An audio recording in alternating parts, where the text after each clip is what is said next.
Так, всем здорово. Меняю, короче, блядь, подушку заднюю двигателя. Ой, короче, это пиздец. Но достать ее, конечно, это вот ебать мой хуй. Это все тут разобрать надо. Воздухан снять. Тросик с этого газа снять. И вот там вот он, это все находится. Крутить пиздец неудобно. Ну и вот, короче, снял я вот эту старую подушку. И вот новая. Вот. Вот разница в них вот такая вот. Так, сейчас так поверну. Вот это видишь, снизу правая просела, а верхняя наверху. Ну это хуйня все. Самый прикол.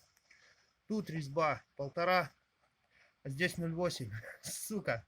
И где гайка сейчас эти брать? Ебаная все. Родные не подходят.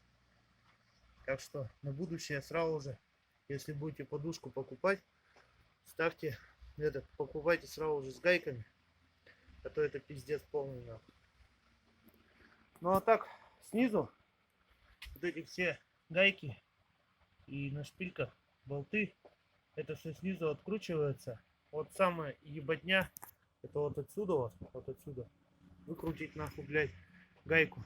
Это пиздец. 2 дня ее выкручивал. Не идет нахуй ни в какую, и все. Вот этим ключом так делал. Вот такой ключ на 18 нахуй. Вот так вот ее. А потом уже вот этим рожковым подлазишь, потихонечку крутишь. Вчера не допетил, а вот сегодня. Ну вот на будущее гайки сразу же покупайте. Лифан Солана. Так нормальный автомобиль. Проехал я на нем уже 40 тысяч. Машина 2011 года. Ну вот что-то это, подушки. Сначала правый пиздец пришел, а сейчас задний. А левая живая. Двигатель масло не жрет. Работает исключительно. Запускается в морозы тоже охуительно. Цена данной машины 125 тысяч рублей. Но она после ДТП там в правый бок в дверь въебана. А так нормальная машина. Лучше советская нахуй.